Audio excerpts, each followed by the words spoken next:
Selamat petang dan salam sejahtera. Salam Malaysia Madani. Selamat maju jaya. Salam sepakat Sabah hebat.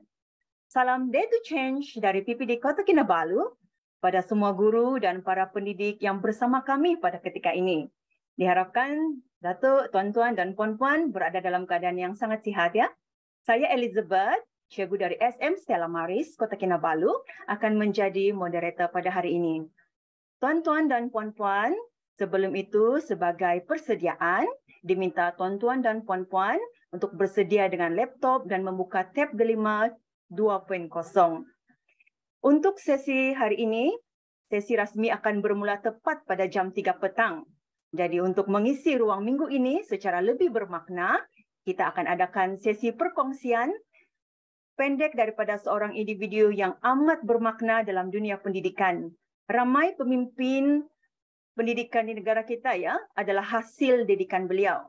Kerana beliau merupakan mantan pengarah IAB yang telah bersarah pada Oktober 2019. Okey, tanpa membuang masa, dipersilakan Datuk Dr. Mehander Singh untuk sesi Snippets Reflect On yang bertajuk The Art of Thinking. Dipersilakan Datuk.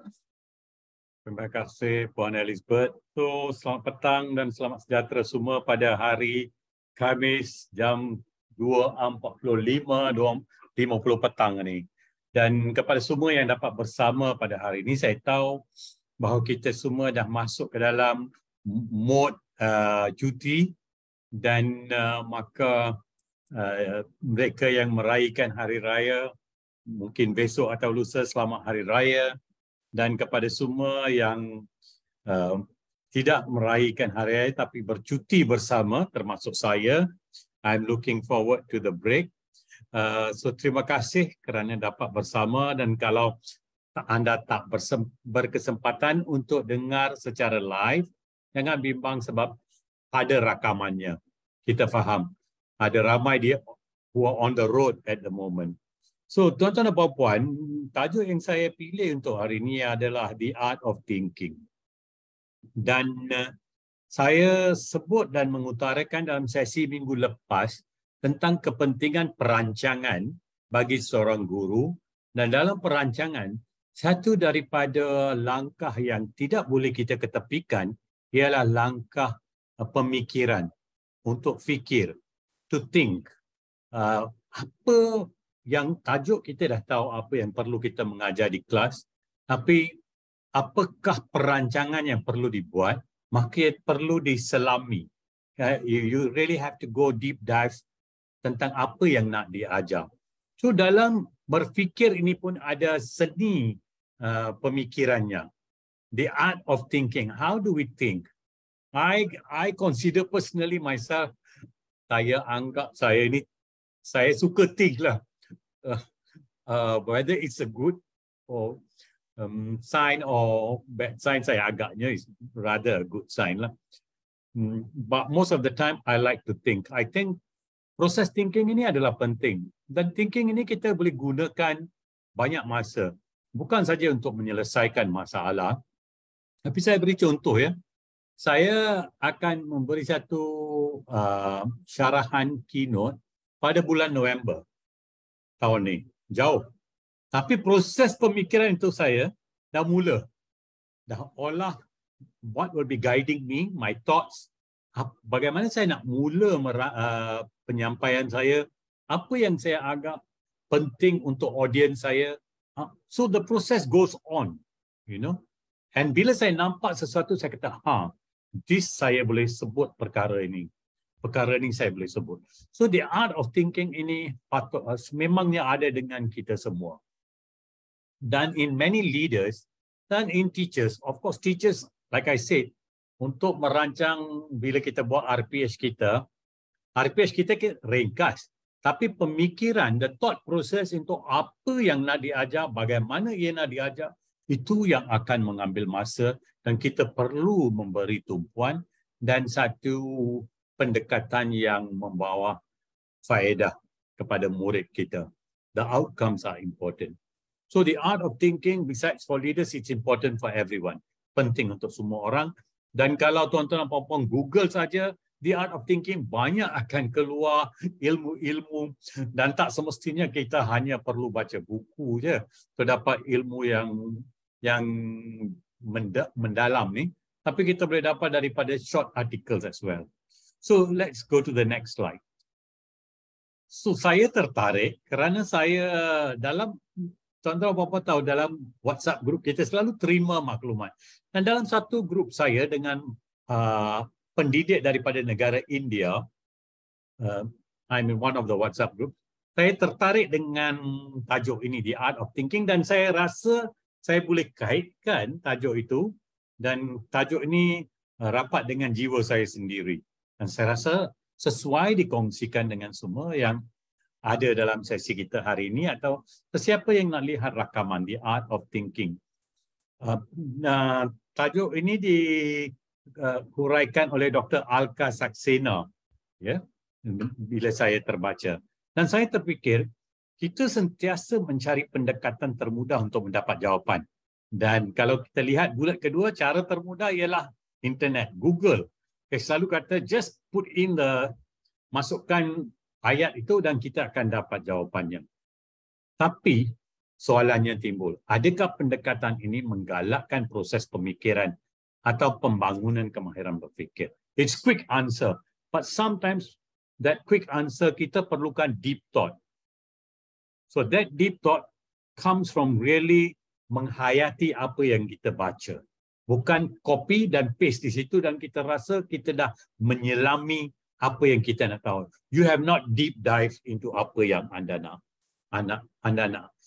fahami sesuatu isu dan sebagainya. So ke arah ini ada beberapa pendekatan. Ada 4 perkara yang diutarakan oleh Dr. Alka Saxena dan saya rasa seperti saya katakan ia berkait rapat dengan cara pemikiran saya sendiri dan saya kongsikan. The next slide please.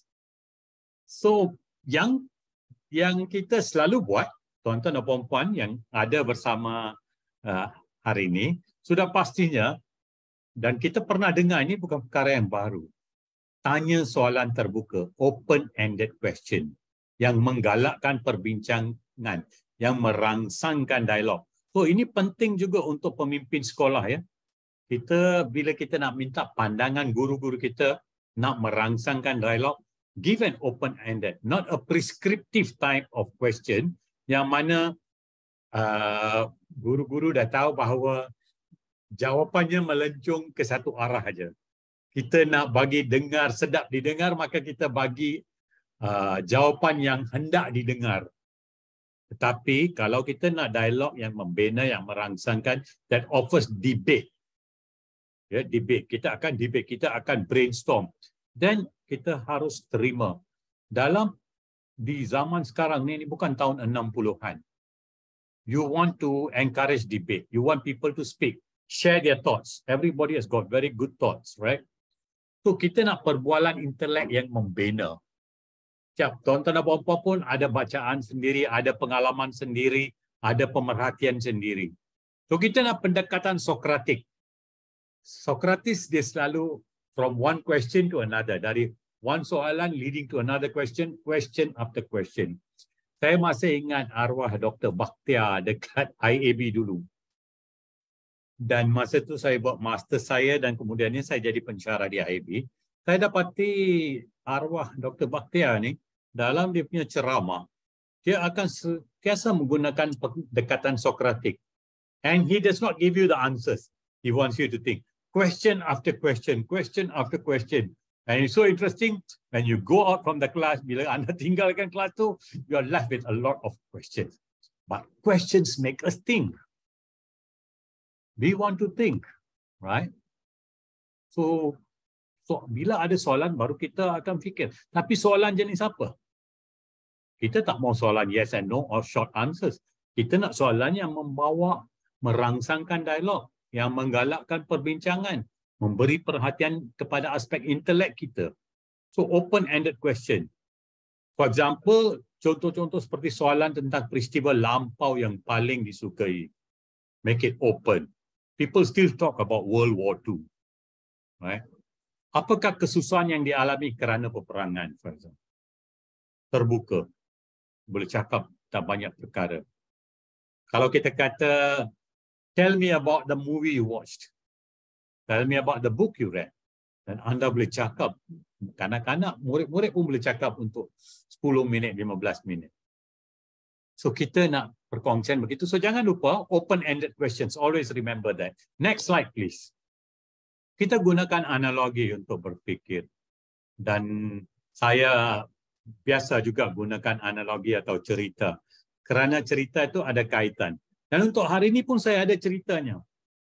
Masa saya bertukar daripada IAB datang ke kementerian, dan kemudiannya pada satu hari itu saya balik ke IAB dan saya jumpa mantan ketua pengarah pelajaran kita, Tan Sri Ghaffar, dan kami sembang dekat tempat parking kereta. Sembang-sembang itu dia kata, when are you coming back? Saya sepatutnya ke kementerian untuk 2-3 tahun, lepas tu kembali. Kata saya, yang saya tunggu surat Datuk. Dan dia kata, okey. Dan dalam sembang-sembang itu dia kata, dia buat satu remark. Dia kata, we need thinkers. We need thinkers.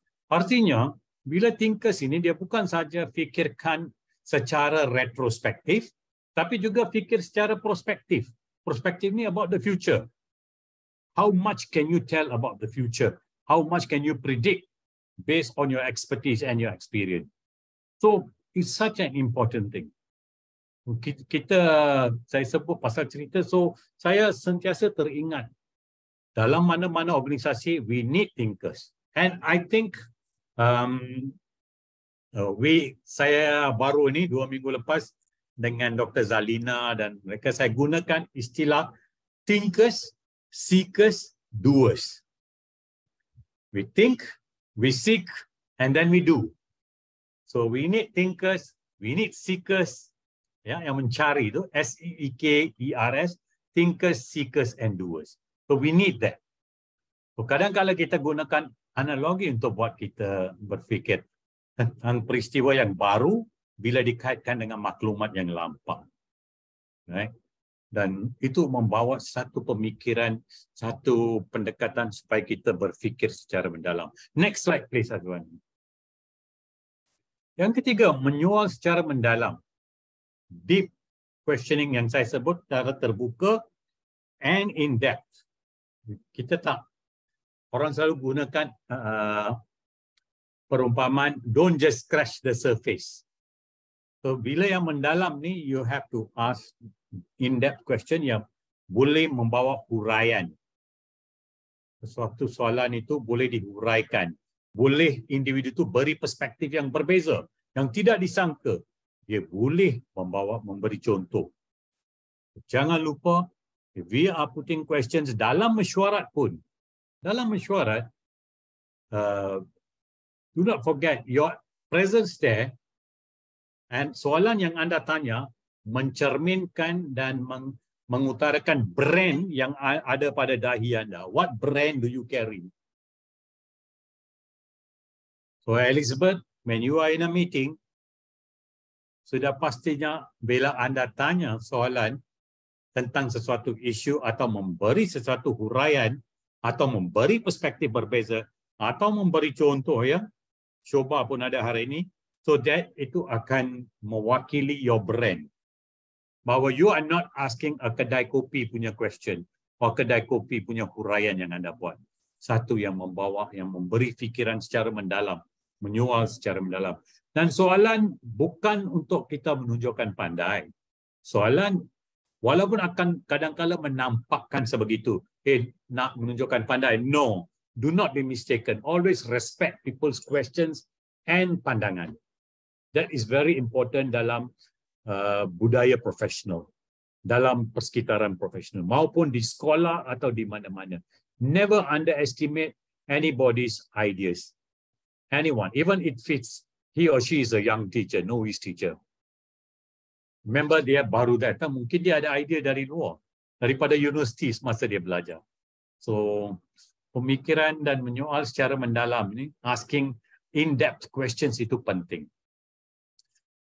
Dan kita tanya soalan, sama penting, kita harus ada masa untuk refleksi. refleksi tentang apa yang kita pelajari, apa yang kita alami, tentang kelebihan dan kekurangan kita, tentang ilmu yang ada pada kita, tentang apa yang kita fikirkan.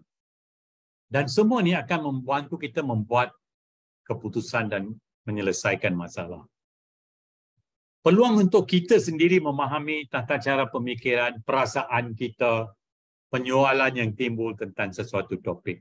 Some of us are very strong, have very close to certain topics. Umpamanya, bila kita ada dalam satu perbincangan, some teachers are very passionate about slow learners.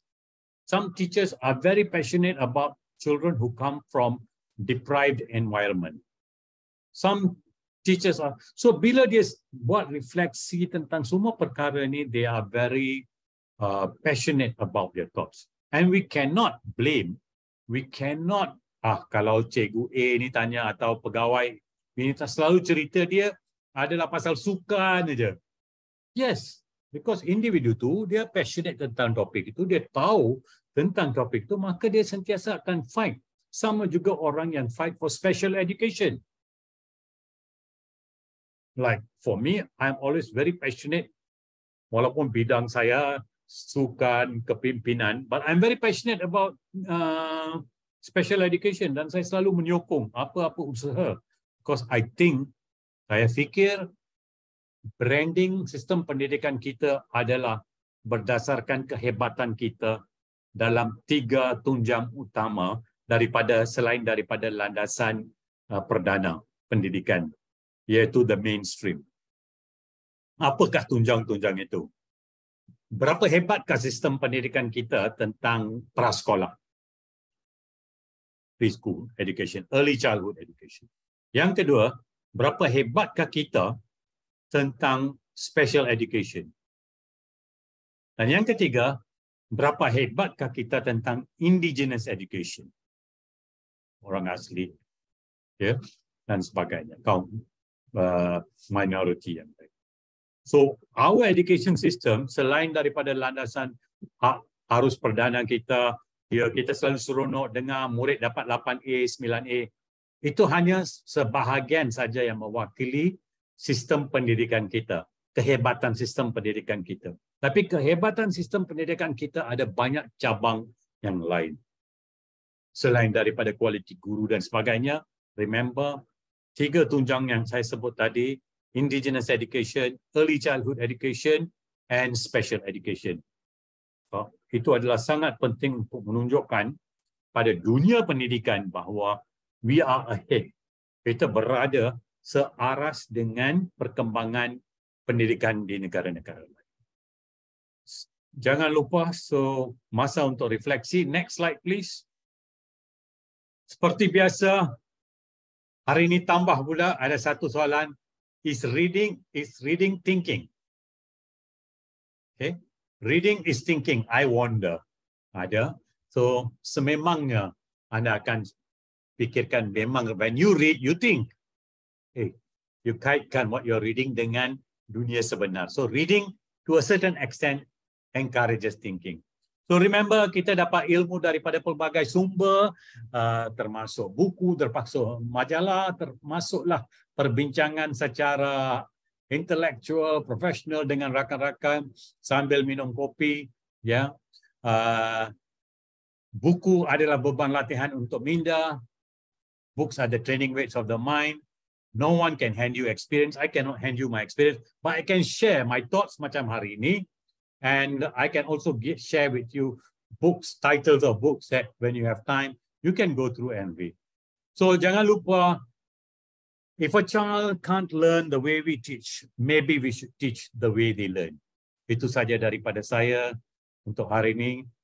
Selamat Hari Khamis dan selamat Hari Raya kepada semua. Have a nice time, have a good break with family and friends. Right? We need a good balance between work and life. Do not forget that. Itu saja. Back to you, Puan Elizabeth. Baiklah, terima kasih Datuk atas sesi snippet sebentar tadi. Nampaknya sungguh bermakna dan saya percaya telah memberi inspirasi kepada kami para pendidik. Saya sangat tertarik dengan sesi snipis tadi, The Art of Thinking, seni berfikir tadi, iaitu pendekatan Sokratik dari satu soalan ke soalan-soalan yang lain. Jogan kata lagi satu, thinkers, seekers, and doers. Itu pun sangat-sangat menarik, Dato'. Oke, dan yang terakhir yang saya rasa juga tertarik adalah kita sepatutnya, allow reflection time, di mana refleksi diri tentang pengalaman dan pembelajaran, dan mungkin hari ini kita boleh aplikasi dalam reflection time hari ini untuk meningkatkan kesedaran diri. Terima kasih, Dato', dan semoga kita terus mengorak langkah mencari ilmu untuk menjadi pendidik yang lebih berinovasi, berwawasan, dan berilmu, semuanya demi murid-murid kita. Terima kasih sekali lagi Datuk Dr. Mahender atas sesi perkongsian tadi. Baiklah, tanpa membuang masa, kita teruskan dengan sesi kita pada hari ini. Makluman ulangan, tuan-tuan dan puan-puan diminta bersedia dengan laptop dan membuka tab Delima 2.0. Baiklah, sekali lagi selamat datang dan salam sejahtera. Salam Malaysia Madani.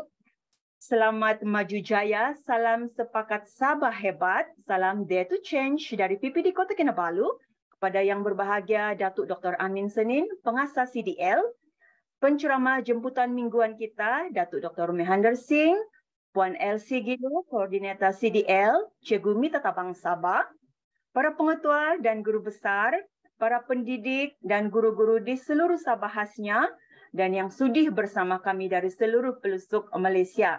Saya, Elizabeth Reset, cikgu dari SM Stella Maris Kota Kinabalu, akan menjadi moderator pada hari ini. Selamat bertemu sekali lagi dalam sesi CDL, siri ke-28, Cikgu Mita Tabang, yang juga bermakna Cikgu Bantu Cikgu. Mita Tabang adalah bahasa suku kaum dari etnik Sabah.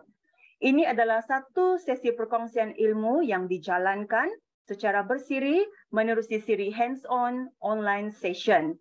Tuan-tuan, puan-puan dan para pendidik sekalian, berikut adalah objektif bagi CDL, berkongsi ilmu dan kemahiran, membangunkan kompetensi guru, meningkatkan keupayaan, membina jalinan dan jaringan berterusan, dan bagaimanakah cara untuk mengikutinya? Yang pertama, peserta perlu mendaftar sebagai pelanggan ataupun ahli CDL. Pendaftaran adalah percuma. Boleh lalairai dalam www.connectingdots.my. Peserta boleh mengikuti program melalui pautan Zoom yang tertera pada poster. Dan sesi perkongsian berlangsung pada setiap hari Khamis selama 1 jam 30 minit, iaitu bermula seperti hari ini jam 3 hingga 4:30 petang. Perkongsian adalah secara hands-on dan isi jil juga disediakan menerusi pautan yang diberikan pada akhir sesi. Baiklah, seterusnya saya akan mengambil kesempatan ini memperkenalkan Cikgu Muhammad Fazir bin Ramli alias Kamri dari Sekolah SK Kampung Selamat Punah yang akan membuat perkongsian dengan kita pada hari petang ini. Berikut saya bacakan biodata Cikgu Muhammad Fazir bin Ramli alias Kamri. Cikgu Muhammad Fazir bin Ramli alias Kamri mempunyai ijazah sarjana muda perguruan pendidikan muzik, pendidikan rendah dari IPG Kampus Temenggong Ibrahim Johor. Dan sekarang beliau bekerja di SK Kampung Selamat Daerah Kunang. Berikut adalah pengalaman beliau dalam bidang muzik. Saya akan bacakan. Yang pertama, pempamer inovasi Konvensyen Pembelajaran Digital Peringkat Kebangsaan tahun 2023. Beliau juga sebagai peserta lawatan pendidikan dan persembahan muzik tradisional di Monash University dan Wesley College di Melbourne, Australia pada tahun 2019. Mendapat Bronze Diploma Award, the National Recorder Ensemble Competition in conjunction with the Malaysia International Music Festival 2018 sebagai guru pengiring dan juga menjadi finalis Festival Nasyid Johor bermula 2016 hingga 2022. Dan yang terbaru daripada 2019 hingga 2022 sebagai naib Johan dalam Nasyid Johor 2022. Tahniah Cikgu. Baiklah, dalam CDL Hands-on Online Session Sabah siri ke-28 kita pada hari ini, Cikgu Muhammad Fazir bin Ramli alias Kamri akan membuat perkongsian yang bertajuk Ensemble Alat Muzik Maya, Seronok, Interaktif dan Futuristik. Sepanjang perkongsian ini, cikgu-cikgu boleh teruskan dengan pertanyaan dalam ruangan komen dan akan dibacakan selepas sesi perkongsian daripada cikgu. Dipersilakan Cikgu Muhammad Fazir untuk memberikan perkongsian, Cikgu. Terima kasih. Okey, terima kasih moderator kita Puan Elizabeth. Okey, baiklah. Terima kasih juga kepada Dr. Mahendra Singh atas perkongsian sebentar tadi berkaitan dengan art of thinking. Kita lihat bagaimana berfikir itu sendiri mempunyai seni, apalagi yang bidang muzik ini sendiri ada seni-seni tertentu untuk kita menginterpretasi dan mempersembahkannya. Jadi baiklah, terima kasih moderator. Jadi saya ambil alih sekarang. Okey, untuk ensemble alat muzik maya, mungkin ramai yang tertanya-tanya apa itu ensemble alat muzik maya. Ramai yang beranggapan bahwa ensemble alat musik maya itu bila saya bercerita di luar, mereka menyangka ensemble alat musik maya itu berkaitan dengan -1 ataupun MIDI, yaitu media interface audio digital. Kalau tidak silap saya, maaf salah sebut ya. Dan sebenarnya ensemble alat musik maya ini adalah satu inovasi di mana kita menggantikan alat musik maujud itu menggunakan alat musik digital.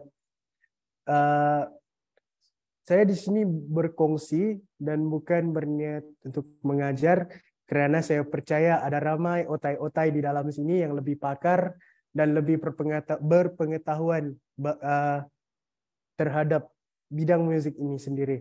Jadi ini merupakan pengalaman saya kali pertama berkongsi secara atas talian, dan saya percaya ada ramai orang-orang hebat berada di atas talian sekarang, dan sedangkan orang yang menjemput saya untuk memberi bengkel ini adalah SIC Plus, Dr. Dato.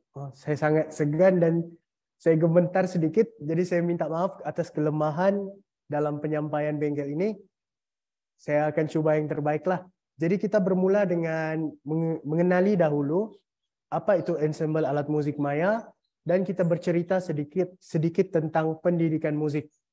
Jadi skop kita hari ini ada dua, yaitu perspektif dari sistem pendidikan negara kita berkaitan bidang ataupun subjek pendidikan musik, dan juga inovasi yang saya akan utarakan pada hari ini. Jadi kita mulakan dengan share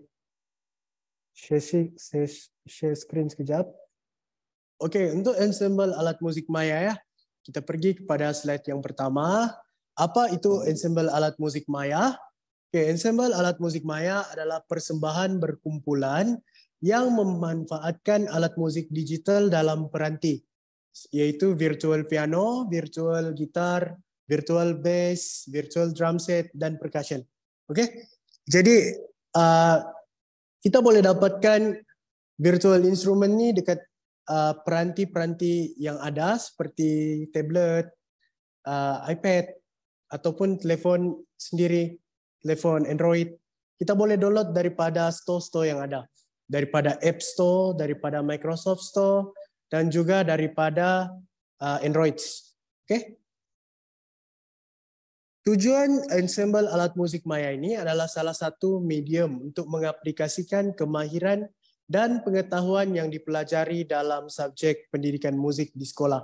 Jadi, subjek pendidikan musik di sekolah ni, seperti mana yang kita sedia maklum, dalam silibus di SKP tahun 3, 4, 5 dan 6, murid-murid sudah pun mempelajari teori-teori musik, yaitu simbol-simbol notasi. Bermula dari peringkat yang mudah sampailah peringkat tahun 6 yang sedikit mencabar. Contohnya dalam silibus tahun 3 kita belajar crochet, quaver, minim, dan semi-brief beserta tanda rehat teori tersebut, dan juga sehinggalah ke tahun 6 kita sudah mulai belajar minim bertitik, crochet bertitik, dan itu agak mencabar sebenarnya ya untuk peringkat murid sekolah rendah. Jadi aplikasi virtual ensemble alat musik maya ini adalah salah satu usaha untuk murid-murid dapat menyalurkan kemahiran ataupun pengetahuan yang sedia ada dalam bentuk persembahan. Selain itu, inovasi ini juga untuk memudayakan teknologi digital dalam kalangan warga pendidik. Selain itu, kita juga sudah maklum bahawa Pelan Pendidikan Negara yang ke-7, yaitu pada tahun 2013 kalau tidak silap saya, menekankan tentang penggunaan teknologi digital dalam pendidikan. Dan yang terbaru baru-baru ini, KPM sendiri mempunyai 7 teras utama, yaitu teras yang ke-7, memudayakan pendidikan digital. Oleh itu, ini adalah salah satu usaha untuk kita menghasilkan karya-karya inovasi yang digital, yang bermakna dan mempunyai mutu, ataupun yang bermanfaat. Jadi, ensemble alat musik maya ini boleh dibuat ataupun boleh dikembangkan pada peringkat murid sekolah menengah, sekolah rendah. Macam saya mengajar sekolah rendah. Jadi ensemble alat musik maya ini saya cuba terapkan dalam kalangan murid dan alhamdulillah mereka berjaya. Sebenarnya dia tidaklah begitu susah dan agak simple juga sebenarnya. Tapi apa yang penting adalah kemahiran dan komitmen orang untuk berlatih. Poin yang seterusnya, meningkatkan keupayaan pendidikan. Oke, ini kita sudah bincangkan tadi. Oke, untuk inovasi ini, apa isu dan penyataan masalah? Oke, yang pertama ialah kekurangan alat musik di sekolah, terutama sekolah muridnya sedikit. Seperti yang kita sudah maklum, sekolah yang kecil nih, atau sekolah kurang murid, mempunyai duit PCG yang agak kurang. Dan kadang-kadang untuk membeli sebuah alat musik itu, mereka terpaksa menunggu bertahun-tahun untuk mengumpulkan alat musik, barulah dapat mencukupi untuk sebuah persembahan berkumpulan. Duit PCG untuk sekolah kecil yang saya tahu, sebelum ini saya berada di sekolah yang kecil, tidak banyak ya. Tidak seperti sekolah-sekolah besar karena jumlah uang PCG ini dia bergantung dengan jumlah murid dalam sekolah itu. Oke, yang seterusnya PDPC atau aktiviti persembahan di sekolah yang dijalankan secara konvensional. Kita faham senario pendidikan musik di sekolah kita ini, di negara kita ini agak kurang berkembang dan perlahan. Itu yang saya boleh katakan jika dibandingkan negara-negara lain. Karena subjek pendidikan musik itu sendiri adalah merupakan, pada pandangan saya, subjek yang terancam karena terdapat beberapa isu sejak akhir-akhir ini. Yang pertama sekali, isu yang pertama, kita boleh lihat masa subjek pendidikan musik itu dikurangkan daripada 1 jam ke 30 menit. Yang terbaru lagi, apabila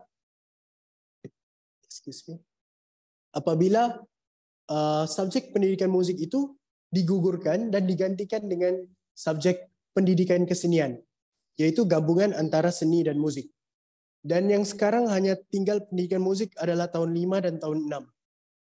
Jadi kita lihat senario yang semakin hari semakin kurang menitik beratkan pendidikan musik di negara kita utamanya. Sedangkan pendidikan musik itu sendiri bagi saya amat penting dalam melatih murid, membentuk murid untuk lebih maju berketerampilan dan memupuk daya kreativiti yang lebih maju. Dan selalunya murid-murid yang mengikuti musik ini, mereka lebih berkeyakinan. Itu yang saya dapat lihat. Dan terdapat banyak kajian banyak kajian yang dilakukan berkaitan dengan ilmu pendidikan muzik ini dan membuktikan bahawa seorang yang belajar muzik ni, dia punya otak kiri dan kanan tu seperti fireworks, seperti neuron-neuronnya tu bersambung kiri dan kanan. Otak kiri dan otak kanan. Hebatnya seorang yang mempelajari sebuah kemahiran. Dan kepentingan pendidikan muzik ini juga sebenarnya sama pentingnya dengan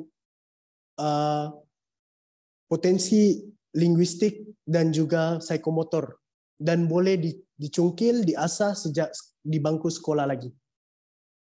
Okey, objektif inovasi ensemble alat muzik maya ni merangsang kreativiti dan perkembangan kognitif murid dalam aktiviti musikal melalui pendidikan digital. Seperti yang kita tahu, di Malaysia guru pendidikan muzik amat kurang ya, guru option. Jadi inovasi dan perkembangan itu perlahan. Jadi ini adalah salah satu usaha. Cara terbaru kita gunakan digital.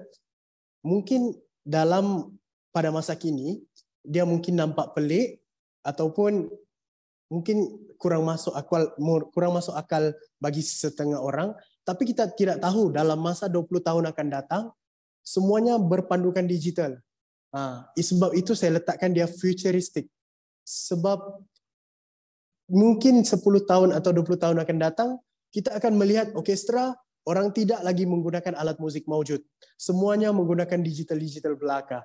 Jadi di sini bermulanya usaha kita untuk mengejar negara-negara besar yang maju dari segi pendidikan dan juga bidang-bidang lain. Okey. Yang kedua, melahirkan murid yang berketerampilan, fasih digital, berdaya kreatif, beretika dan mengamalkan nilai murni.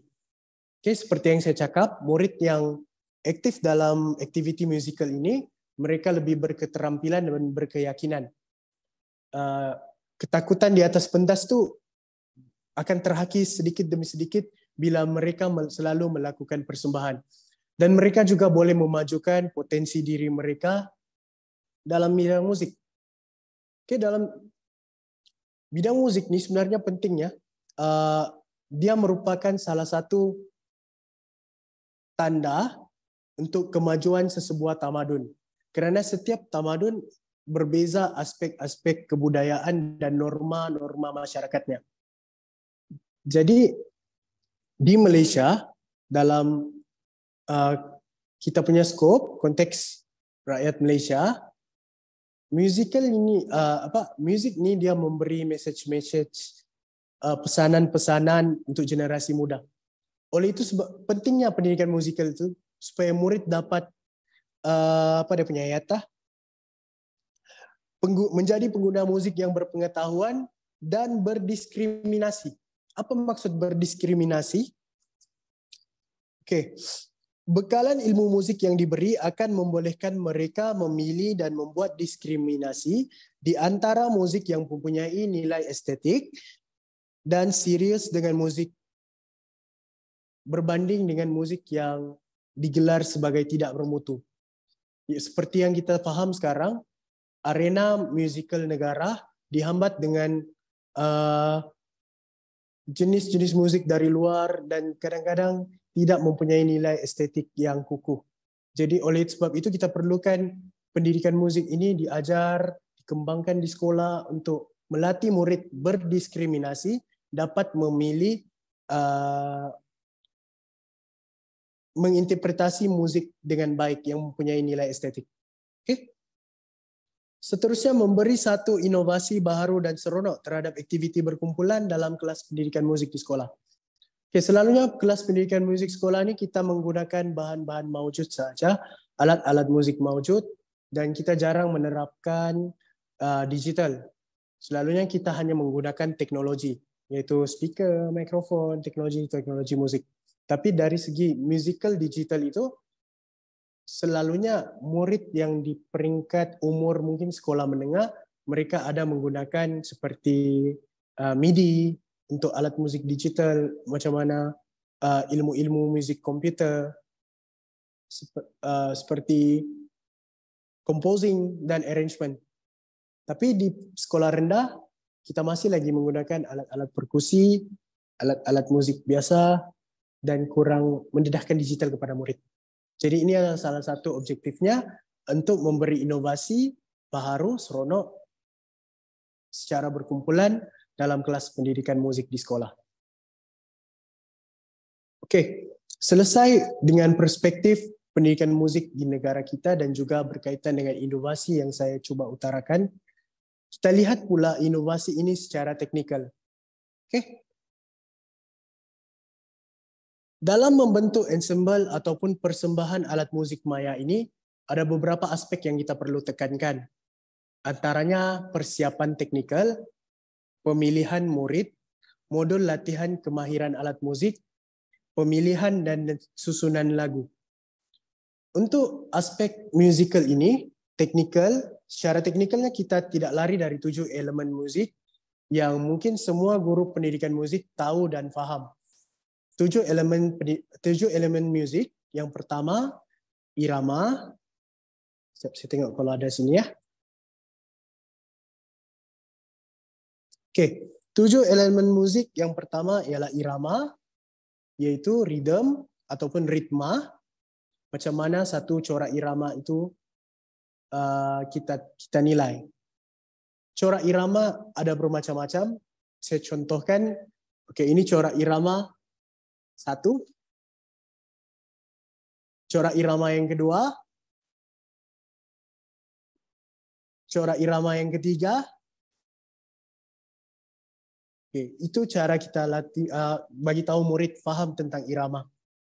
Oke, melodi itu apa? Melodi ini ialah susunan frasa-frasa secara melintang dan memberi makna. Bagi siapa yang mungkin kurang paham dan kurang paham lah berkaitan dengan bahasa-bahasa musik yang saya gunakan, saya akan coba permudahkan dan gunakan bahasa pasar ya. Saya simpelkan. Oke, melodi ini dia adalah susunan-susunan pitch ataupun yang kita selalu panggil dia punya lagu lah. Lagi senang dia punya lagu. Contohnya lagu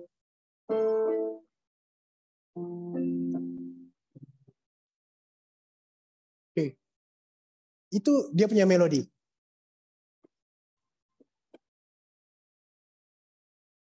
Oke, susunan pitch yang membentuk frasa membentuk melodi. Oke, untuk harmoni pula, harmoni ini salah satu dari elemen musik yang membincangkan tentang kalau kita main chord, kita akan tekan 2 dan 3 ataupun lebih ke atas not untuk menghasilkan harmoni. Contohnya ini bukan harmoni, tapi bila kita tekan 3, itu dia jadi harmoni. Sama juga kalau dalam bidang nyanyian vokal, kita ada SATB, soprano, alto, tenor, bass, dan macam-macam lagi ya. Ada setiap daripada elemen musik ini dia punya ilmu luas. Oke.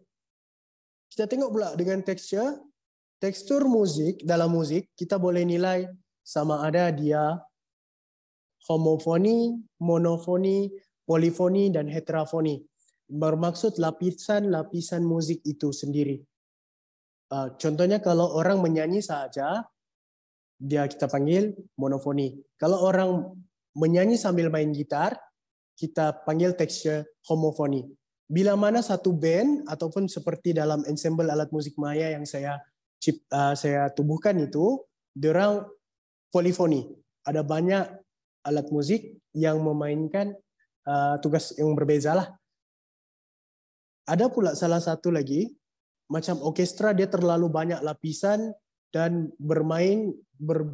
berlainan arah semua, dia punya pitch, membentuk kesatuan, itu kita panggil sebagai heterofoni. Oke, elemen yang seterusnya, bentuk. Kalau kita tengok bentuk-bentuk dalam musik nih, dia ada berbagai bentuk. Untuk bentuk nih, saya boleh jelaskan, tapi saya lupa dia punya terms dalam musik. Oke, contohnya A, B, ABA, ABC. Macam contohnya kalau lagu-lagu pantun, dia A, sebab dia punya melodi berulang. Dan kalau lagu pop, dia AB. Ada verse, ada chorus. Ataupun dia ABC. Dia ada verse, dia ada chorus, dia ada bridge. Okay, itu dalam bentuk untuk muzik. Okay, untuk ekspresi pula. Elemen yang keenam ya. Okay, elemen yang keenam, ekspresi. Dalam ekspresi kita ada dinamik, kita ada mood. Tujuannya untuk menyampaikan perasaan. Okay? Atau memberikan mood dalam permainan. Contohnya kalau kita main dinamik perlahan dan kuat, yaitu piano dan forte. Okay, contohnya. Okay, ini perlahan, kuat.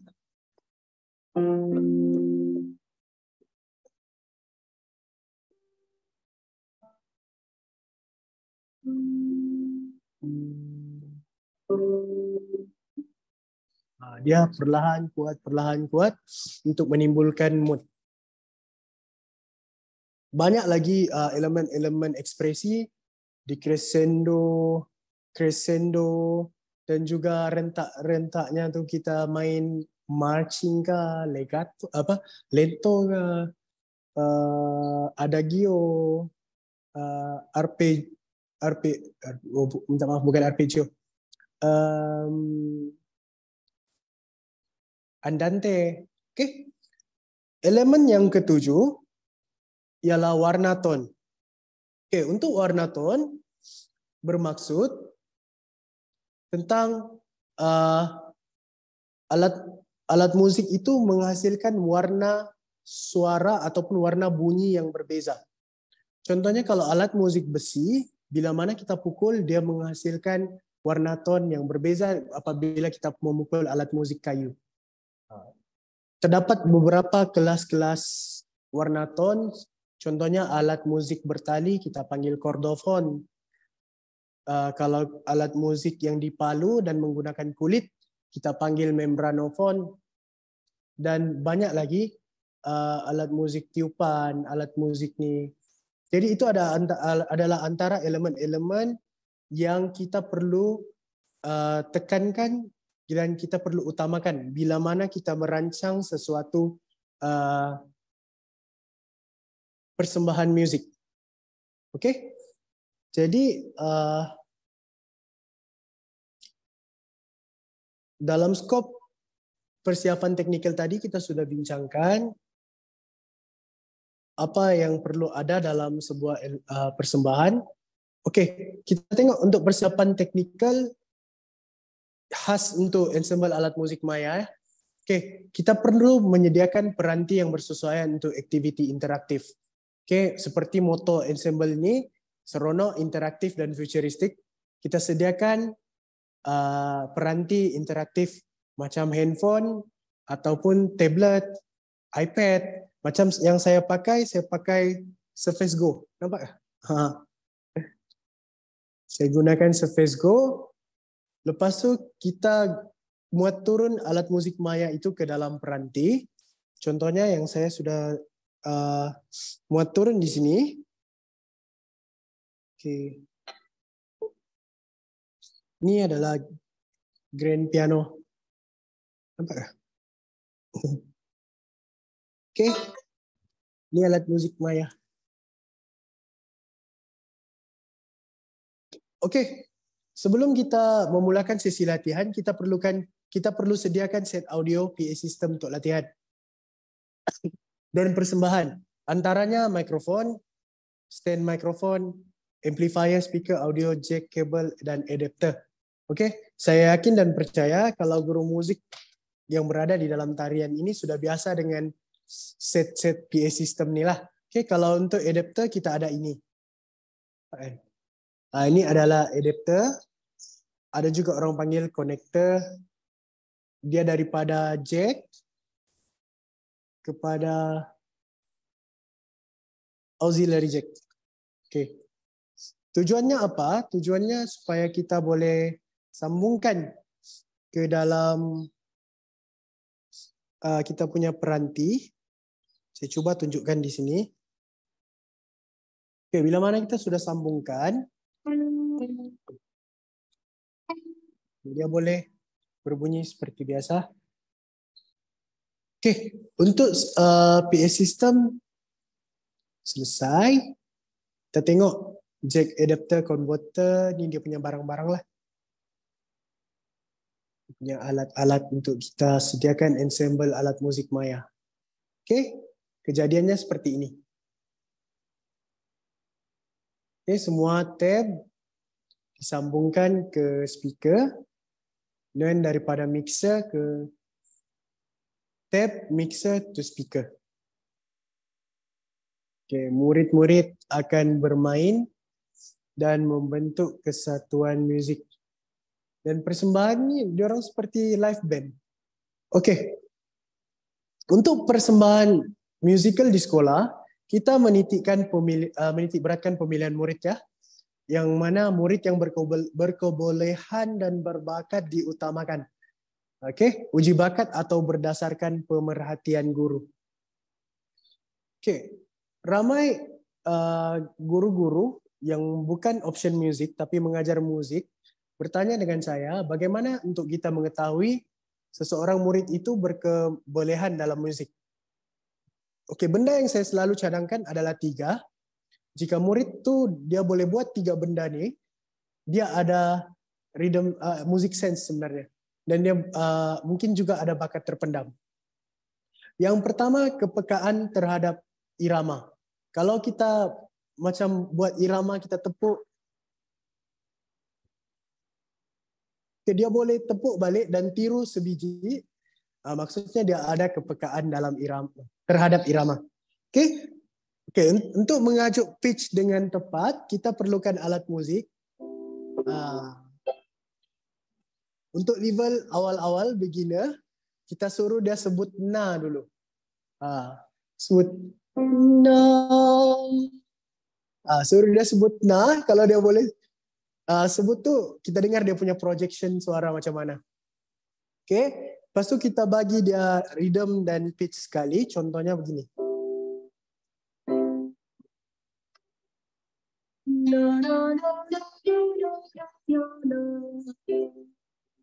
Okay. Kalau dia boleh buat, kita bagi lagi yang lebih mencabar.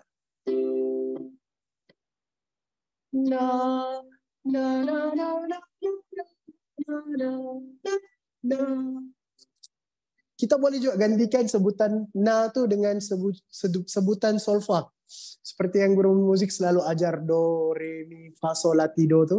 Kaedah kodali, pendekatan kodali daripada Hungary dalam pendidikan musik.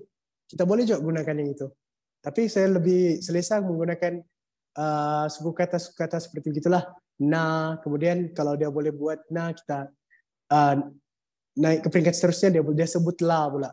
Lepas tu barulah kita bermain dengan huruf vokal, kemudian huruf konsonan, dan begitulah seterusnya.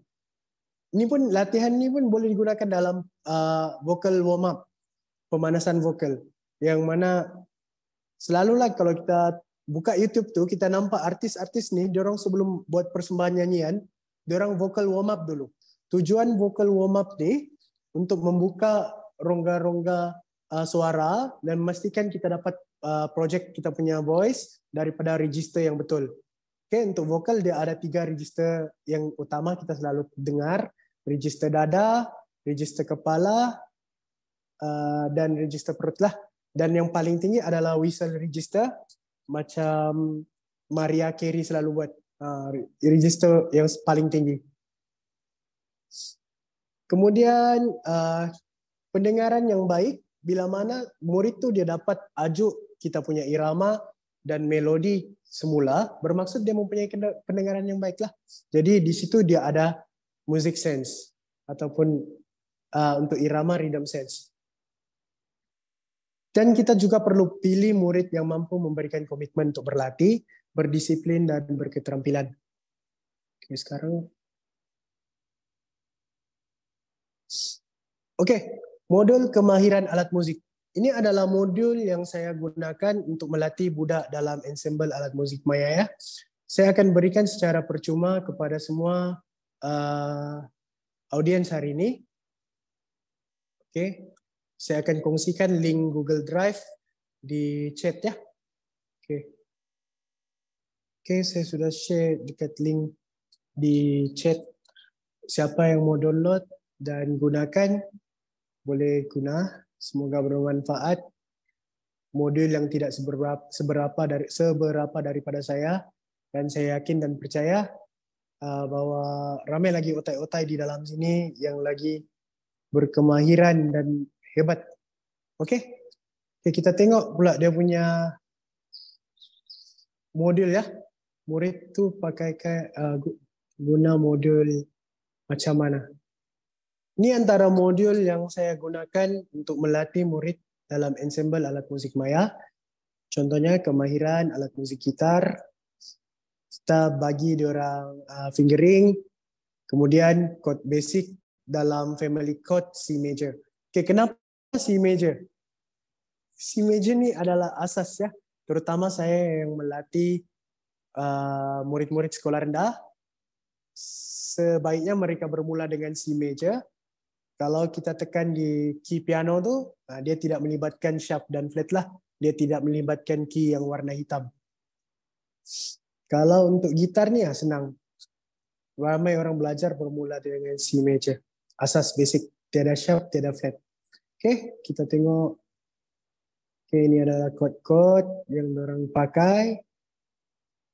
Kemudian kita tengok pula modul yang lain. Gitar bass. Oke, ini asas gitar bass. Untuk gitar bass ni, kalau sekolah rendah kita ajar murid root note sahaja. Kita tidak masuk lagi lah scaling apa semua tu yang susah-susah. Kita ajar orang root note sahaja. Apa tu root note? Adalah note pertama dalam chord. Contohnya dalam chord C major ada C, ada note C, note E, note G, tapi kita suruh orang tekan note C sahaja. Oke, ini adalah fret-fret yang murid tu boleh ikutlah orang belajar. Oke, kedudukan note pada fretboard gitar bass, kedudukan jari pada fretboard. Oke, tengok lagi yang lain. Oke. Ini untuk piano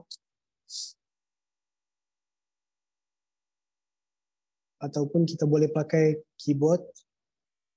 Oke.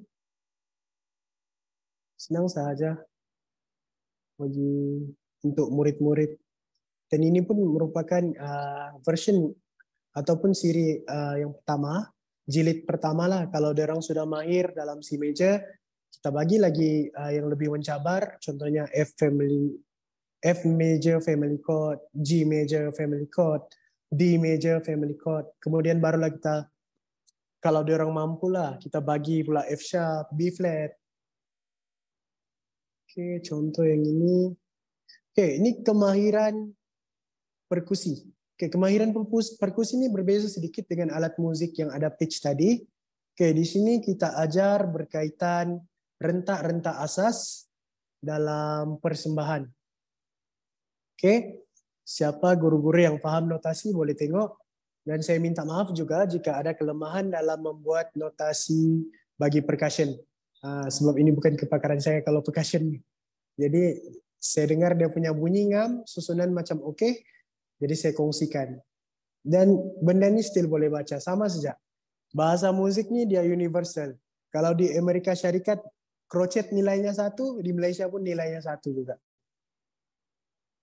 Oke, kita ajar dia fill out atau fill in yang senang-senang saja. Tidak juga susah. Oke. Ini adalah model untuk perkusi. Jadi kita akan bekalkan murid dengan modul dan juga piece ataupun repertoire. Dia punya inilah score lagu.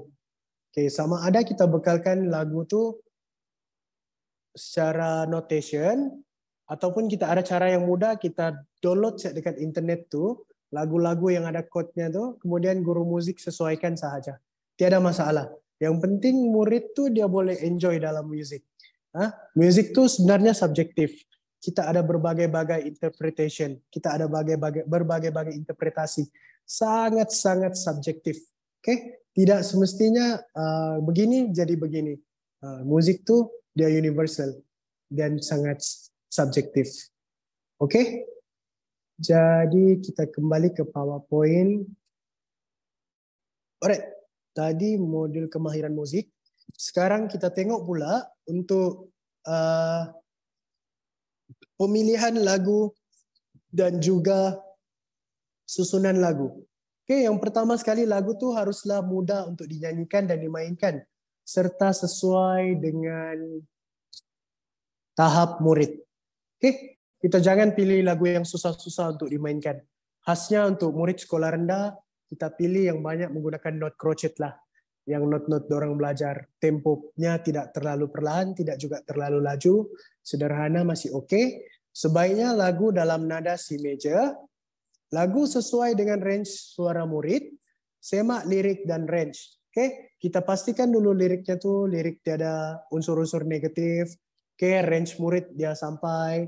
Oke, macam mana kalau kita mau lagu tuh tapi range suara budak tidak dapat? Di situ kita gunakan kaedah transpose. Oke, mungkin ada yang tahu, ada yang tidak tahu. Mungkin nanti boleh cari tahu apa itu kaedah transpose dalam penyesuaian lagu untuk murid. Kita gunakan kaedah transpose ya. Contohnya lagu tuh dalam F major, kita mau transpose ke C major. Kita gantikan sejak chord-chordnya itu nanti. Sebenarnya nanti saya akan tunjukkan. Semoga audio pembentangan nih dia oke lah. Saya akan tunjukkan semuanya. Oke, pemilihan lagu sesuai dengan majlis ataupun tujuan persembahan. Kembali kepada 7 elemen musik. Oke, untuk susunan lagu. Saya pasti bahwa guru-guru musik semua mereka ada aplikasi untuk menulis notasi musik. Jadi di sini saya sudah siapkan susunan arrangement yang kita boleh tengok lah. Saya try dulu. Semoga dia ni. Ini adalah contoh piece of arrangement. Kita mau arrange satu lagu, kita kena ada melodi, kemudian apa alat-alat musik yang main. Oke, guru-guru boleh gunakan aplikasi menulis notasi musik. Macam yang saya pakai ini adalah Finale. Untuk saya arrange lagu, untuk saya create, compose, dan juga buat harmonize lagu lah. Tapi macam ada masalah teknikal juga yang saya tidak pasti kenapa dia tidak boleh dimainkan. Jadi kita terus kepada hands on macam mana mau transpose lagu lah. Jadi saya tunjukkan di sini. Saya ambil contoh lagu Manbai. Oke, sekarang lagu ini dalam C major. Kita nampak penggunaan chord family chord C major. Oke. C, G, A minor, E minor, F, G. Oke. Beribu bintang di sini mati berabang aku dalam. Oke, macam mana kita mau tukar dia punya key? Oke, kita tengok scale dahulu. Di bawah ni saya sediakan scale C major dan F major. Kita gantikan sahaja ikut kedudukan. Contohnya yang pertama itu C. Ini adalah C, D minor, E minor, F, G, A, B. So, ini kita kategorikan sebagai chord yang pertama C, chord yang kedua D minor, chord yang ketiga E minor, chord keempat F, chord G yang kelima, A minor keenam, B diminished yang ketujuh. Dan kemudian kembali kepada C. Oke, macam biasa note music ada 7 ya. Chord. Gitu, oke. Jadi kalau kita gantikan notation ini, contohnya C ganti dengan F, kita tukar dia kepada F major family chord ya. F, C, A minor tukar dengan D minor, G minor, E minor tukar dengan A minor. F tukar dengan B flat. Dan G tukar dengan C. Oke? Kalau tadi kita mainkan dalam nada C, beribu bintang di... Oke, itu dalam C major. Sekarang kita dengar pula kalau dalam F. Tadi isi B. Oke, sekarang F. Oke, ya F di C.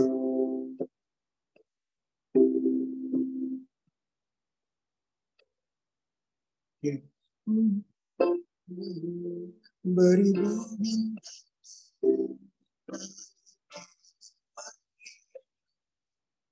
Dia lagi rendah. Jadi itu adalah satu cara kita transpose. Kita tengok scale, kita gantikan sahaja chord-chordnya itu menggunakan scale yang ada. Contohnya lagu tuh dari C kita mau naik ke D major, ambil sahaja scale D major, gantikan kedudukan chord yang sama, contohnya chord kelima dan gantikan dengan chord kelima. Sebenarnya dia ada nama-nama setiap chord nih. Chord yang pertama kita panggil chord tonic, chord median, submedian, chord dominant. Tapi itu ilmunya lebih panjang lagi. Jadi saya uraikan yang mana boleh membantu saja. Dan semoga ianya membantulah. Oke, saya rasa itu saja untuk transpose lagu. Dan susunan arrange musik nih. Oke. Kita terus. Oke, saya rasa Puan Moderator. Hello, Puan Moderator. Ya, Cikgu. Saya rasa itu Ya, saja Cikgu. untuk perkongsian saya kali ini. Saya akan coba fix dia punya audio dan kita coba mainkan video lah. Sementara itu mungkin moderator boleh bacakan soalan yang apa diajukan oleh audiens. Kalau saya boleh jawab, saya jawab ya. Sebab saya pun budak baru belajar. Saya baru posting sebenarnya. Ya. Oke, setakat ini belum ada sebarang pertanyaan daripada guru-guru. Mungkin ada yang ingin direct soalan. Setakat ini kita masih mempersilakan tuan-tuan dan puan-puan untuk tab dalam ruangan komen untuk sesi soal jawab Q&A. Setakat ini belum ada lagi Cikgu Fazil. Tapi saya ada beberapa soalan, bolehkah kan nih Cikgu Fazil, moderator bertanyakan soalan? Boleh, teruskan. Okey, selalunya untuk peranti-peranti ini murid akan bawa daripada rumah ataupun disediakan daripada sekolah untuk semasa sesi latihan di sekolah. Okey. Soalan yang baik ya. Soalan yang sangat baik. Peranti ini disediakan atau dibawa oleh murid sendiri. Kita tengok dengan kemampuan murid tu. Kalau murid tu dia memang ada di rumah sebab kebanyakannya murid adalah kebanyakan yang berkemampuan sebab sebelum ni adalah pembelajaran atas talian disebabkan COVID-19 PKP kan. Jadi ada beberapa murid yang ada dan ada juga yang mungkin sekolah tu sendiri ada. Macam kami tidak ada dan tidak ada kemampuan sebab kami dari sekolah luar bandar. Jadi peranti ini sendiri kami pinjam dari sekolah menengah. Surface Go ni. Jadi kami pinjamlah untuk buat inovasi hari itu. Sempena convention pembelajaran digital kan. Sebab dia mau semua digitalize. Jadi saya dimintalah untuk membuat sesuatu berasaskan digital dalam pendidikan musik. Okey, kalau begitu dia mesti menggunakan yang Surface Pro. Kalau macam smartphone seperti biasa yang kita punya ini, adakah itu pun boleh juga? Boleh. Sebenarnya boleh. Dan dalam video persembahan itu pun sebenarnya ada satu orang murid pakai handphone saja. Yang main drum tu sebenarnya. Main drum, ya, yang main drum set tu. Ya. Sangat-sangat menarik dan ada lagi sesi soalan memandangkan kita masih menanti, mungkin ada lagi yang ingin bertanyakan soalan. Selalunya boleh. Satu sesi persembahan ada berapa lama murid itu dia punya sesi latihan itu Cikgu Fazir? dalam satu lagu atau 2-3 lagu persembahan berapa lama selalunya? Dan di mana mereka berlatih, di rumah ataupun di sekolah? Mana-mana guru atau tuan-tuan dan puan-puan yang ingin mengajukan sebarang soalan, sila type dalam ruangan chat. Kita masih buka kepada soalan sebelum sesi akan menutup tirai sebentar saja lagi. Kita masih terima untuk sebarang persoalan. Okey, kita ada satu persoalan daripada Cikgu Chu Ketmi. Apakah nama app Maya yang percuma ini boleh main offline kah? Ini suatu soalan yang sangat baik. Jadi kita minta untuk Cikgu Fazil respon. Okey. Apps Maya ni kita boleh jumpa dekat 3 store utama ni lah. Android, App Store dan juga Microsoft Store. Okey, di sini saya tunjukkan Microsoft Store. Kita search saja macam piano, real drum, real bass. Nanti kita download si aplikasi tu. Lepas tu dia boleh main offline juga. Dia mudah saja. Okey, saya tunjukkan ya sini. Okey, contohnya di sini. Okey, boleh nampak kah? Tidak begitu jelas. Tidak nampak, Cikgu. Okey, ini Microsoft Store. Macam App Store dan juga macam Android juga lah. Kita boleh search kan. Apa kalau Android punya itu Play Store. Okey, kita search saja. Contohnya piano. Okey.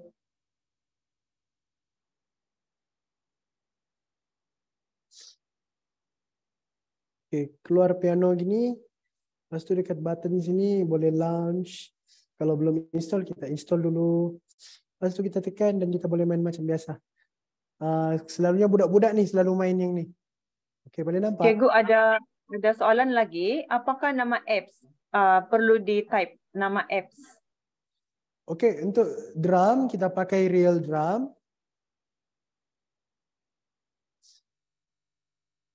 Dia bergantung dengan store yang kita cari tu. Contohnya dekat App Store lain, dekat Microsoft Store lain dan juga dekat Play Store Android lain. Oh, jadi kita perlu tekan apa nama alat muzik yang diperlukan. Begitu kah, Cikgu? Betul. Dan ada macam-macam alat muzik Maya. Ada alat perkusi, tamborin, ada juga elektrik gitar. Jadi kita pilih saja di situ. Cuma yang mana pilih kita alat masuk. muzik. Ya. Okey. Jadi Dia akan menjawab rasanya. Ya, dia sebenarnya alat musiknya sama saja, alat musik yang biasa.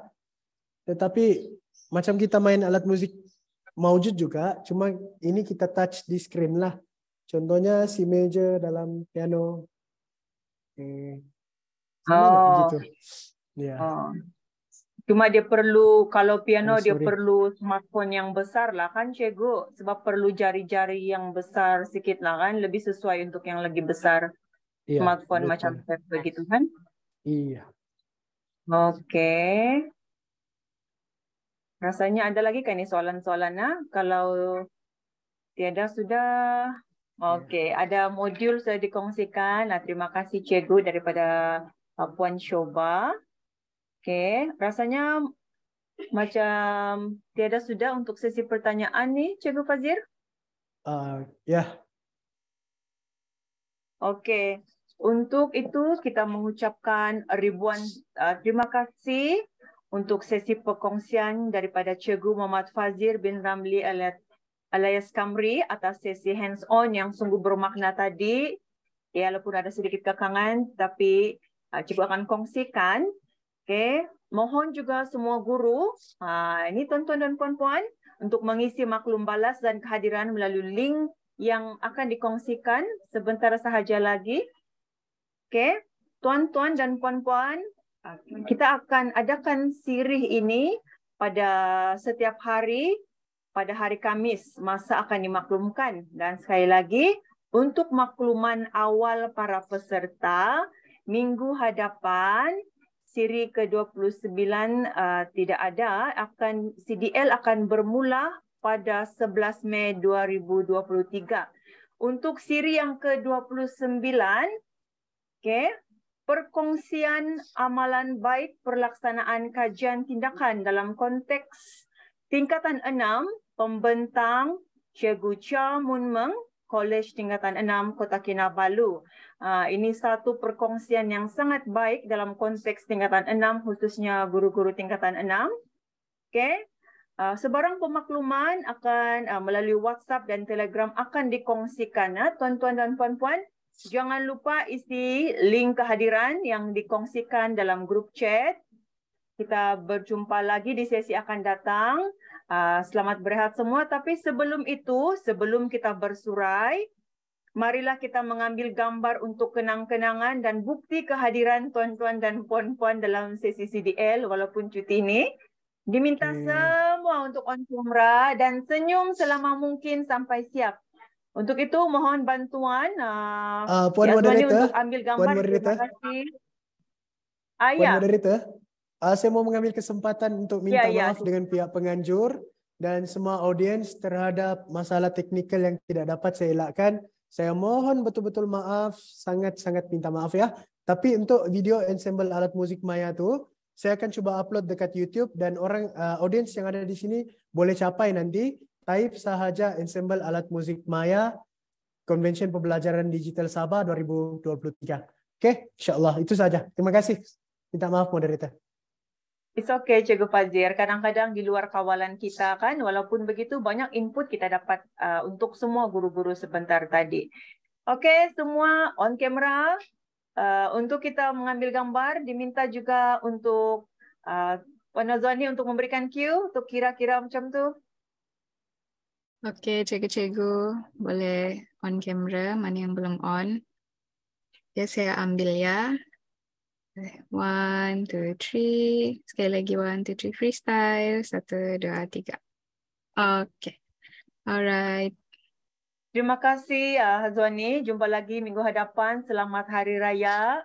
Berhati-hati di jalan raya kepada mereka yang dalam perjalanan balik ke kampung. Dan semua kita berjumpa lagi dalam siri yang ke-29. Terima kasih semua.